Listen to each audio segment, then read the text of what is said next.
"She's erasing you tonight." The words were a ghost of a sound, a tiny puff of air against the sensitive skin behind her ear, almost lost in the grand orchestral swell of a string quartet playing somewhere across the vast marble floor.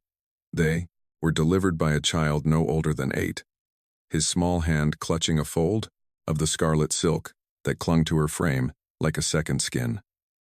He stood beside her, pretending to admire the towering ice sculpture of a swan, but his dark, intelligent eyes were fixed on a point across the room.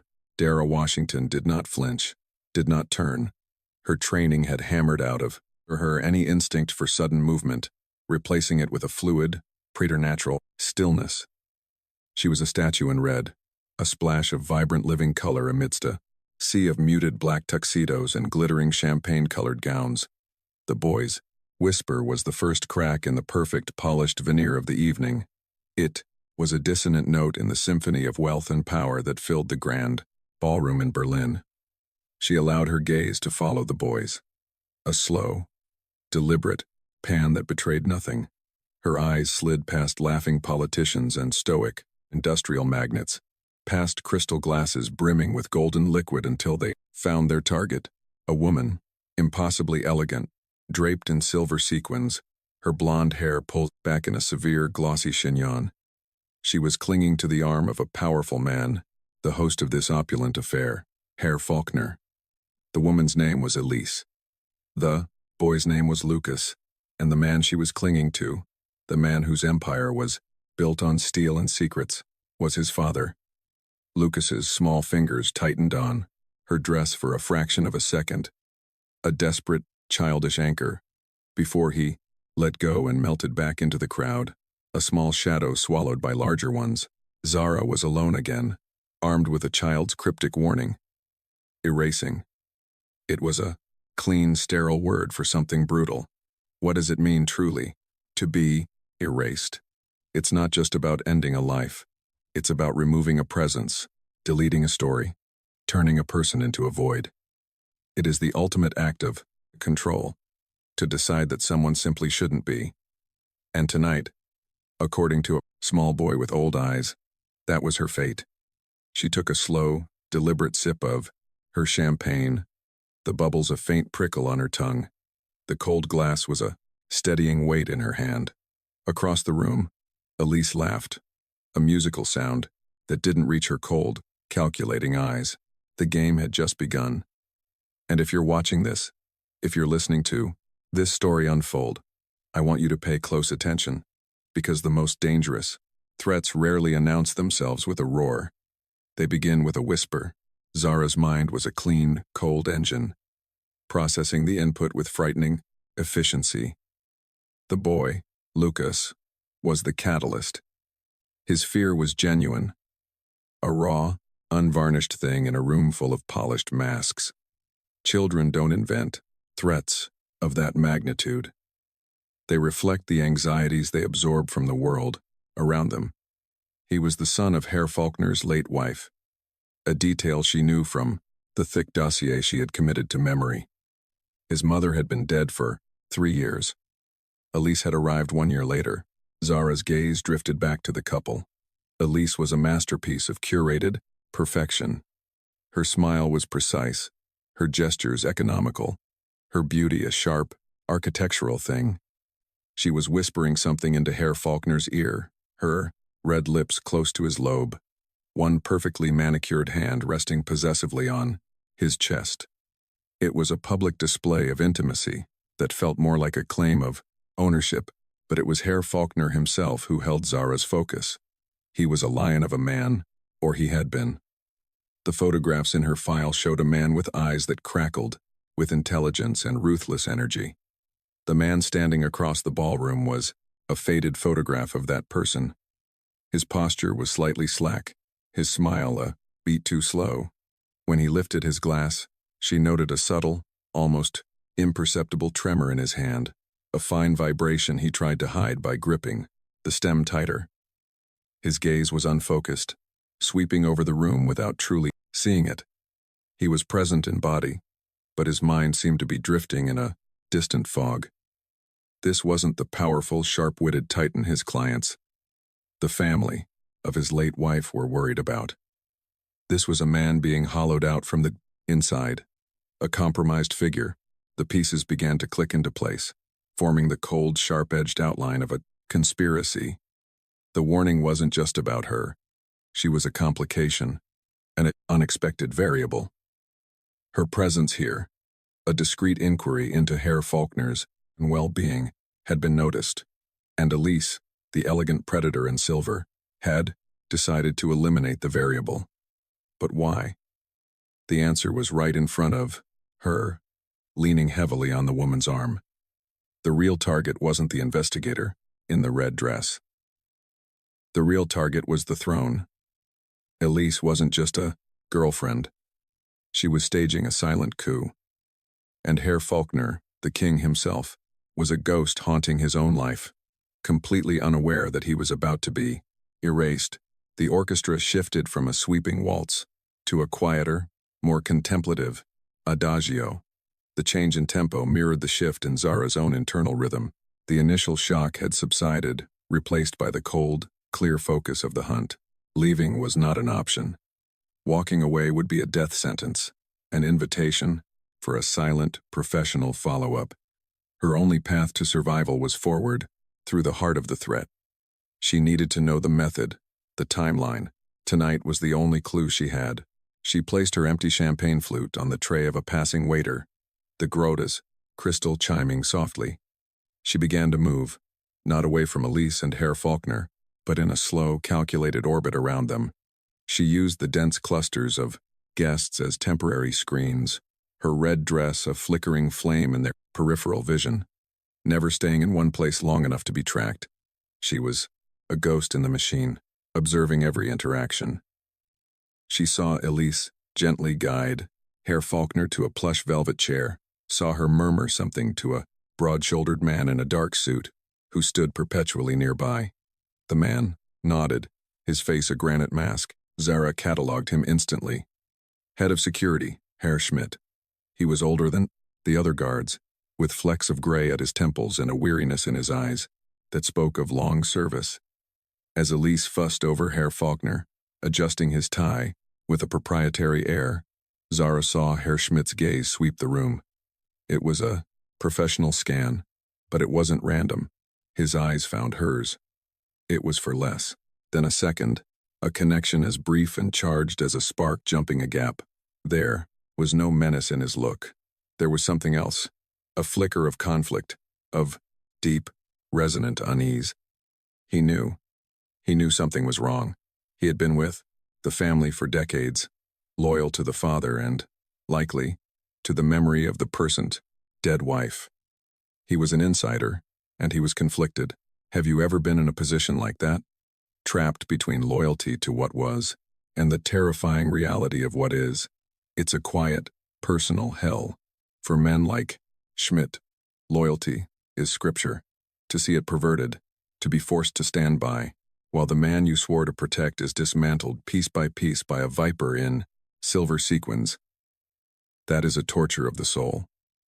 He broke the contact first, his expression reverting to impassive stone.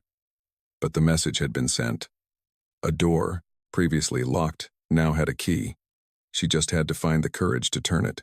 Her opportunity came 20 minutes later. Herr Faulkner was seated alone for a moment while Elise was drawn into a conversation with a member of the Bundestag. Her laughter tinkled like carefully arranged chimes. Zara saw her chance. This was the riskiest part of the dance. The moment she stepped from the shadows into the light, she moved with purpose, her path designed to look like a graceful, accidental intersection. She allowed another guest, a portly man gesturing wildly, as he told a story, to bump into her just enough to send her stumbling sideways, directly toward Herr Faulkner's chair. "Oh, my apologies," she said, her voice a pitch of perfect, flustered sincerity. She put a hand on the arm of his chair to steady herself. Herr Faulkner looked up, and it took a moment for his eyes to focus on her. "It's quite all right," he murmured, his voice thick, the words slightly soft, around the edges. "Are you hurt?" "Not at all." Thank you, Herr Faulkner. She smiled, holding his gaze. Now, she had seconds. It's a wonderful party. Your late wife had such impeccable taste. She would have loved the arrangements. The mention of his wife was a calculated strike, a test. A healthy, grieving man would have a flash of sadness, of memory. Herr Faulkner's reaction was blank. There was a flicker of confusion, a deep furrow in his brow, as if he were trying to access a file that had been corrupted. My wife? Yes, she. He trailed off, the thought dissolving before it could form. It was then that she caught it. As she leaned in, under the opulent sense of flowers and perfume, there was another smell clinging to the lapel of his jacket. It was faint, almost imperceptible, sweet, with a sharp medicinal undertone. It wasn't cologne, it was chemical. Her blood ran cold. Scopolamine, perhaps, or a bespoke benzodiazepine cocktail. Something designed to induce a state of compliance, to fog the mind and dull the senses. It was a slow, methodical poisoning. She straightened up, her smile never wavering. Please enjoy your evening, she said softly. From the corner of her eye, she saw Elise watching them, her conversation finished. The predator's smile was gone. Her eyes were chips of ice. Zara had touched her prize, and the warning had been delivered without a single word. She had just confirmed the how. Now she understood the urgency. Tonight wasn't just a threat. It was a deadline. Zara moved away, melting back into the relative anonymity of the crowd. Her heart hammered against her ribs, a frantic drumbeat beneath the calm exterior. She had confirmed the method and provoked the antagonist. The clock was ticking. She found a position near a marble column, affording her a view of the main floor, while keeping her partially obscured. She needed to think, to recalibrate. Schmidt was the key. The brief, desperate connection they'd shared was her only hope for an ally. But she couldn't approach him directly. It would be too obvious, too dangerous for them both. She had to trust that his conflict was strong enough to make him act. She waited. The minutes stretched, each one a taut wire of suspense. She watched. Elise returned to Herr Faulkner's side, her movement smooth and possessive as she offered him a fresh glass of water, a glass she had poured herself from a carafe, brought by a specific waiter. The poison was being administered right here, in plain sight, masked as an act of caring devotion. It was audacious.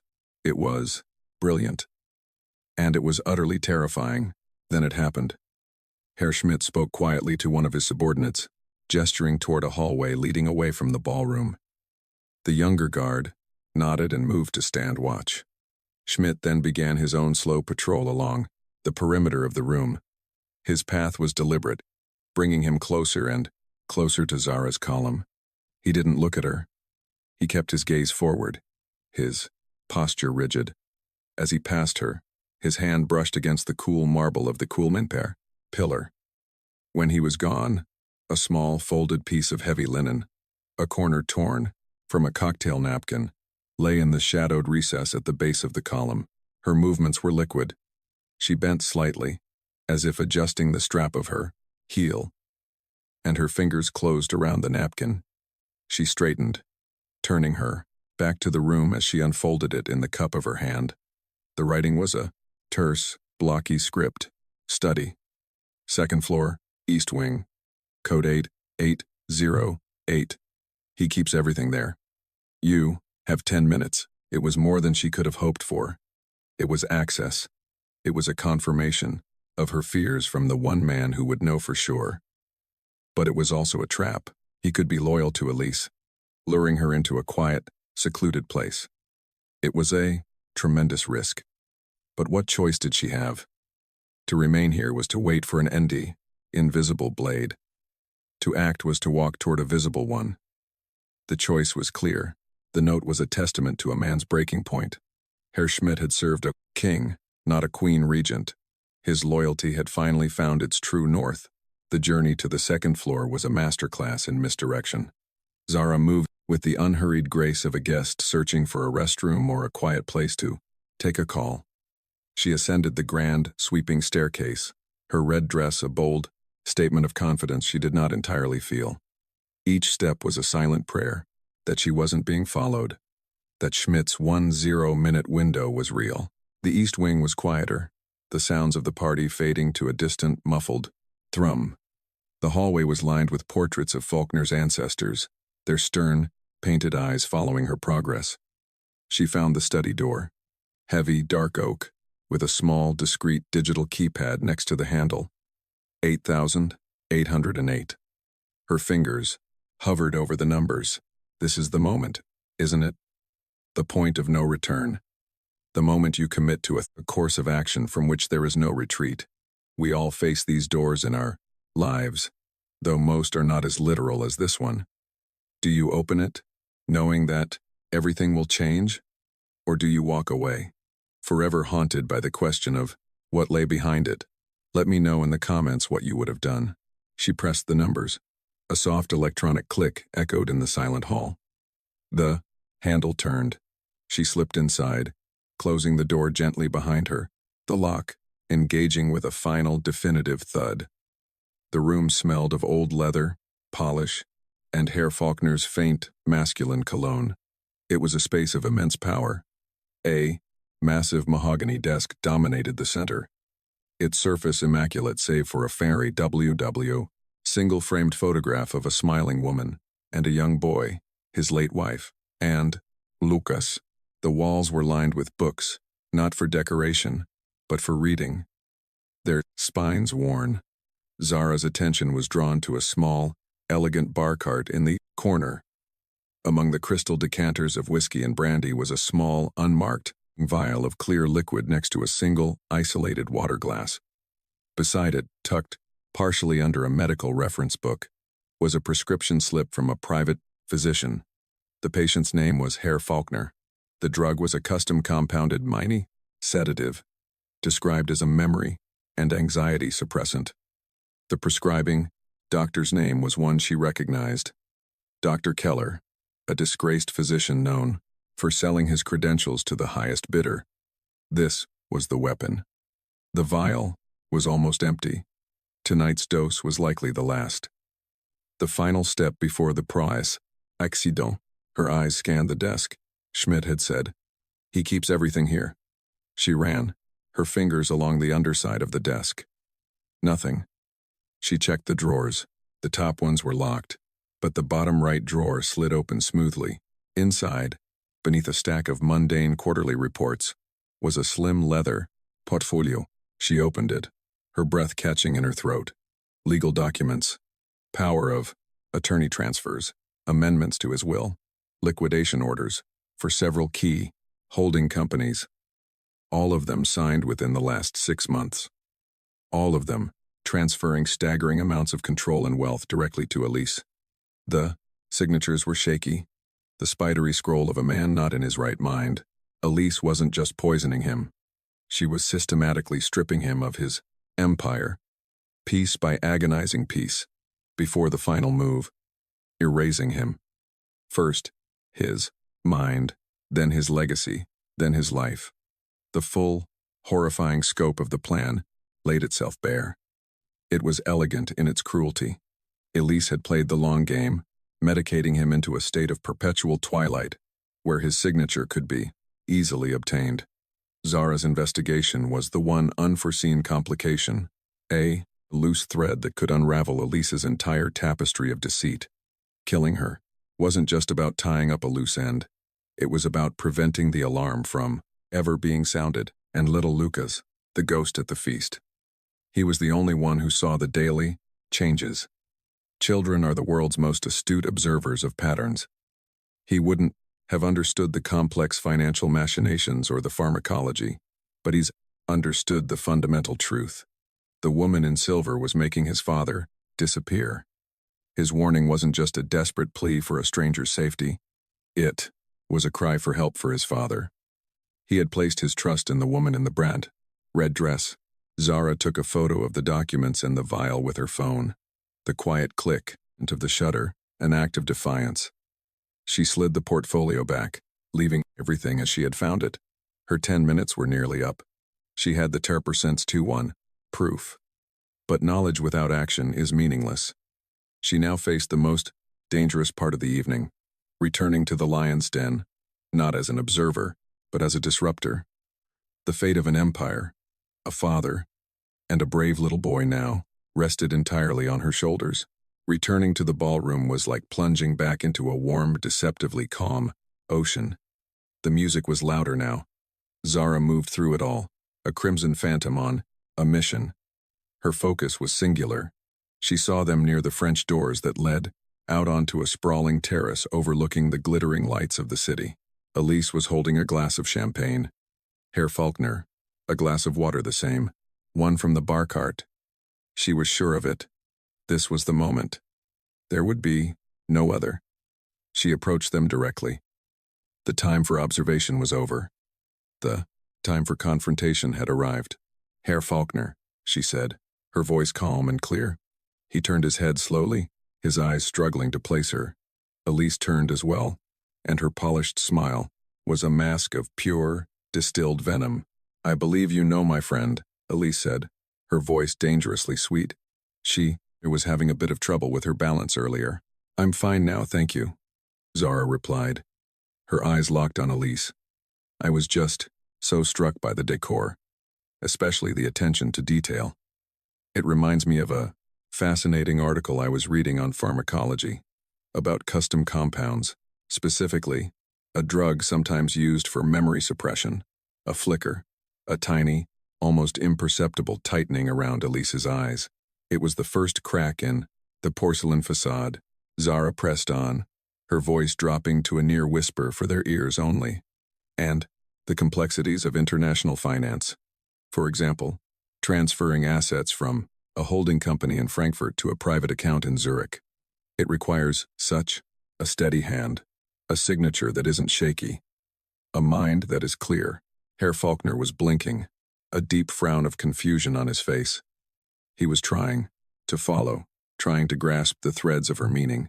The fog was thick, but her words were sharp stones creating ripples. I don't know what you're talking about, Elise said, her voice dropping its musicality, becoming flat and hard. You're overwrought. Perhaps you should leave.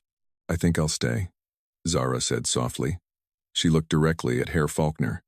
I think you should ask her about the prescription from Dr. Keller. Ask her about the papers in your study, the ones you signed, the ones that give her everything. The name Keller hung in the air between them. It was the key, the specific piece of knowledge she could not possibly have unless she knew the truth. Elise's face, for the first time, lost its composure. A flash of pure, unadulterated fury crossed her features before being suppressed. But it was too late. Herr Faulkner had seen it. And more importantly, he had heard the name, a name he must and have seen on the prescription bottle, a detail buried deep beneath the layers of chemical confusion. Keller, he repeated, his own voice raspy with disuse. He turned his head, a slow, difficult motion, and looked at Elise. He truly looked at her, not as the beautiful, doting woman on his arm, but as a stranger. The fog was beginning to part. The constant fatigue, the memory lapses, the sweet taste in his water. The endless documents she asked him to sign. What have you been doing? He asked, the words a low rumble of his old authority beginning to reassert itself. Darling, she's delusional, Elise hissed, grabbing his arm tighter. She's a corporate spy sent by our rivals to sow chaos. Don't listen to her. But her touch, once a comfort, now felt like a cage. He pulled his arm away, a small but seismic act of rebellion. Zara saw Herr Schmidt standing a few feet away, watching, his hand resting near his jacket. He was waiting for the signal. She also saw Lucas standing near the rest doorway, his small face pale with terror and hope. He was watching his father, willing him to wake up. Zara took the final step. She met Herr Faulkner's wavering gaze. Your son tried to warn me, she said, her voice gentle but firm. He knew. He saw her erasing. You. The mention of his son was the final blow. It was the one pure, untainted thing in his life. The love for his child was the one wire Elise had not been able to cut. Herr Faulkner's eyes cleared. The powerful, ruthless man she had read about was suddenly there, looking out from behind the bars of his chemically induced prison. The ghost was gone, and the king had returned. He stared at Elise, and the cold fury in his eyes was terrifying to behold. "Schmidt," he said, his voice no longer foggy, but a blade of cold steel. "Remove her, and call our lawyers. Tell them to cancel every document I have signed in the last 2 years." Herr Schmidt did not hesitate.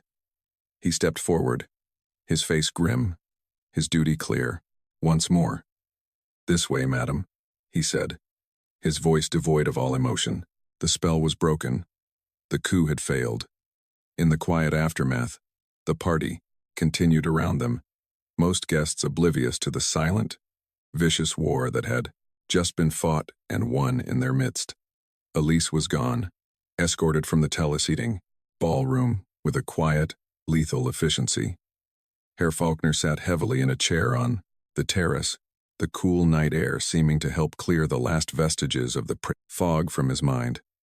He looked older, more fragile than his reputation suggested, but his eyes were sharp again. He was wounded, but he was whole. Zara stood by the railing. The scarlet of her dress, a stark contrast to the dark sky. A small hand slipped into hers. She looked down to see Lucas standing beside her, his tear-filled eyes fixed on his father. He didn't say anything. He didn't need to. His small, trusting grip was thanks enough. Zara squeezed his hand gently. "Your father is going to be all right," she whispered. "You were very brave." He gave a small, solemn nod. A boy who had been forced to carry a burden far too heavy for his years. Inside, Herr Schmidt was already making calls, his voice a low, urgent murmur. The machinery of the Faulkner Empire was grinding back to life, excising the Faulkner Empire, poison that had so nearly destroyed it. Zara's job was done. She had been hired to observe, but she had been forced to intervene. She had walked into a den of whispers and lies and had brought the truth, screaming, into the light. And this is the power you have too. The power of observation, the power of asking the difficult questions. We live in a world of curated facades, of beautiful lies presented as truth. But if you look closely, if you listen to the whispers instead of the roars, you can see the cracks, you can find the truth. The story doesn't end here, of course. For Herr Faulkner, there will be a long road to recovery, a painful reckoning with his own vulnerability. For Elise, a different kind of erasure awaits, one carried out by lawyers and courts and the cold, unforgiving machinery of justice. But for tonight, a father has been returned to his son, a good man's loyalty has been reaffirmed, and a woman in a red dress showed that the courage to speak a single, difficult truth can be more powerful than any army. Thank you for joining me on this journey. If this story resonated with you, don't forget to like, subscribe, and share it with someone who needs to be reminded of the power of paying attention. Until next time, keep your eyes open. The truth is always there, waiting to be found.